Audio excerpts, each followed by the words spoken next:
A very warm welcome to everybody out there. We are here in Mumbai at the launch of the all-new Volvo S90. As you can see, this is one delicious piece of eye candy. Definitely one of the more unique designs we've seen in a very long time. And some quick facts. Pricing wise, this has been priced very competitively. It is a direct import, but they've priced it at 53.5 lakh rupees ex showroom Mumbai.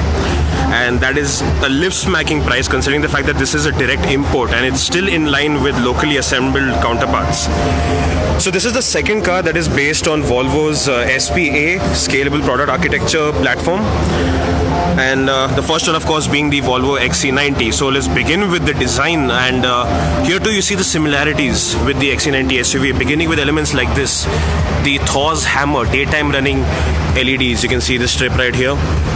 And behind them are full LED headlights. I'd also like to point out before we get into the nitty-gritty details that everything you see right now is standard equipment.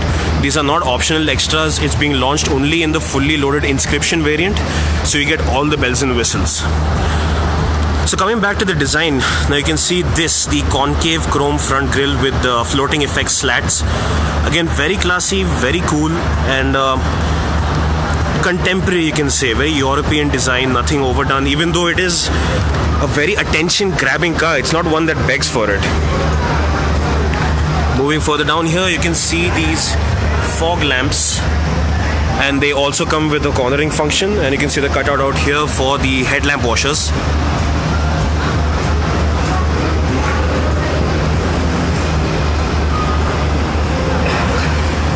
Coming over here to these 18-inch alloy wheels, and apart from the wheels, one highlight over here is that the Pirelli P0 tires have been custom designed for the S90. A little insignia out here, you can see the VOL. I'm not sure if it's coming through in the camera, but VOL, that's designed for Volvo, so it's custom made tires. Definitely something unique out here. Side profile, again, really clean.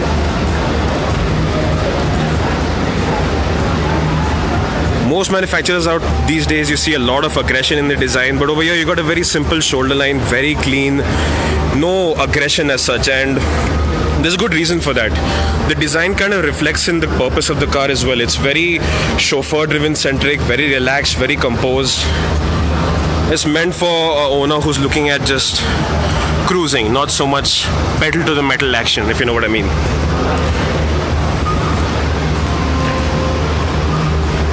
Zoom into the wing mirrors out here, door mounted, and they get integrated LED indicators. Yes, they do fold as well. Over here you can see that these are, you don't have a keyhole or anything around here. It won't be on the other side either because you do get keyless entry. Passive keyless entry rather, so there's no button pressing, you just go up there and the request sensors let you in.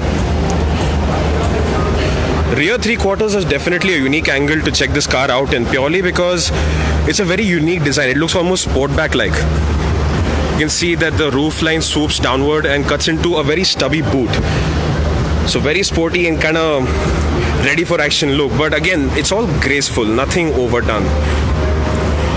Check out these C-shaped wraparound LED tail lights. Give you a complete look at the rear now. And if you zoom in out here, we'll see this D4 badge. Now what is that?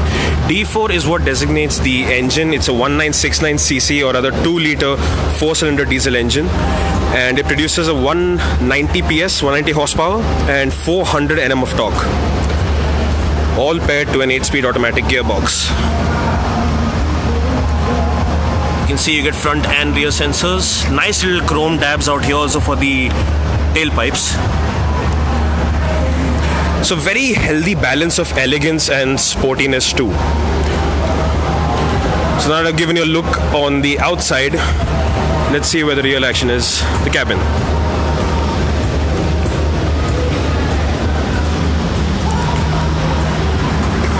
The magnificence of minimalism. Most of these new cars, you look at them, they obviously come loaded with features because they are awfully expensive. But they really rely on several buttons. So it kind of gets everything cluttered up, but this is very minimalistic, very clean, very artistic, if I may say so. And a few highlights out here as well. There's Napa leather upholstery everywhere. As you can see around the steering wheel with the mounted controls, you can see over here for the elements like the voice commands and cruise control. There's more Napa leather out here on these seats. Now, we've actually driven the car in Jodhpur already, and what I can tell you is this seat is definitely one of the major highlights. They are incredibly supportive, and they get several, and I do not understate this, they get several adjustment options too. It's just very sense and simplicity kind of design. A lot of useful touches out here. You also get storage in the middle. And you can see over here the CD player is integrated into the central console. Not the most convenient placement, but well, these days honestly, who uses CDs anyway? Over here you can see the hibernate button, activation, deactivation, the electronic parking brake, and this knurled finish on the drive mode selector. You have 3 drive modes in this. Before I get into that, this is of course the engine start stop button. You twist it either way to start or stop with the brake pressed. And the drive mode selector, you can scroll through between 3 modes, that is eco, dynamic and comfort. Eco of course for very efficiency centric driving, and what these drive modes do is they adjust the settings of things like the engine response, the gearbox response, and the rear air suspension, along with the steering as well, steering sensitivity. This of course is the highlight, the 9-inch touchscreen infotainment system, and you can control just about everything from here, including the 4-zone climate control, the navigation, the music system, you name it. It's definitely a good looking bit, but yeah, from a drive experience we can tell you that you do need to take your eyes off the road to look at it. But maybe something you can get used to, perhaps. These oak wood finish inlays, walnut as Volvo calls it. Again, you can see more chrome touches out here as well, and yes, you do get this sunroof.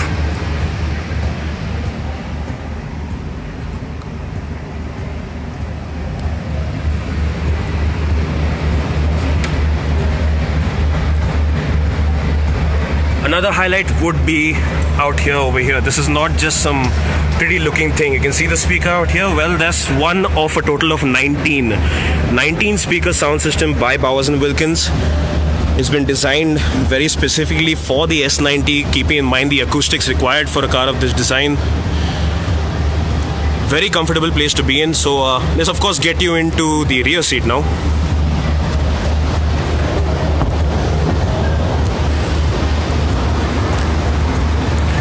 Well, to begin with, you do get these sun blinds out here on both sides of the rear seat, since window tints aren't allowed now.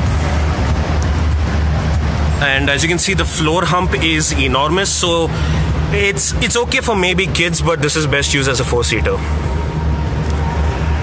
Napa leather upholstery out here as well. And you get this armrest with integrated cup holders. Very nice touch, adding to the practicality overall. And what I can tell you is that these seats are incredibly supportive. And here's another highlight out here. Let me see if I can figure it out. Booster seats. This is on either side of the rear seat. Booster seats which are integrated into the rear bench. How smart is that? Very good in terms of legroom overall. You do get seat back pockets, but I do wish that the cushioning out here was softer. But again, space-wise, for people who are 6 feet, around 6 feet, this is adequate. Definitely one of the better ones in the segment.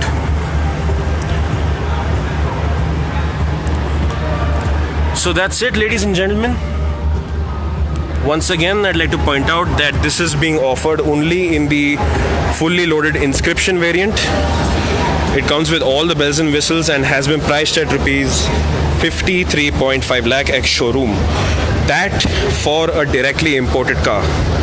Definitely impressive.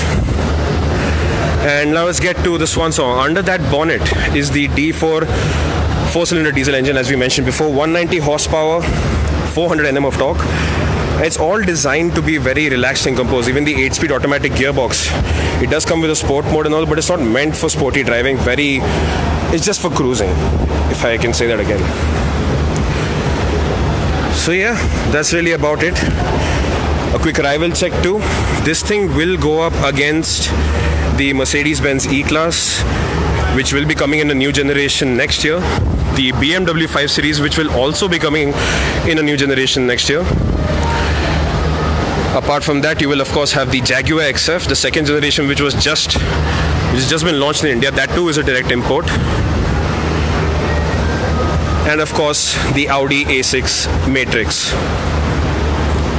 To begin with, this will only be available with the D4 diesel engine, petrol, hybrid, maybe a more powerful D5 tune. This is all again ifs, buts, perhaps.